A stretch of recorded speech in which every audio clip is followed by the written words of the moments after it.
Velkommen til matematik med mig. Jeg hedder Bjarke Bak, og jeg vil i dag vise jer, hvordan moms fungerer.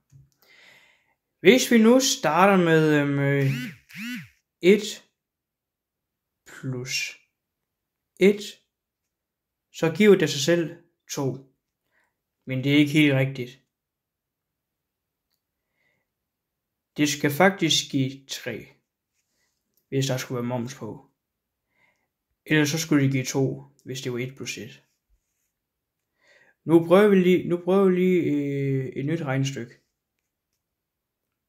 4 plus 5. Det giver sjovt nok 9, hvis der ikke er moms på. Men hvis der er moms på, så giver det sjovt nok 10.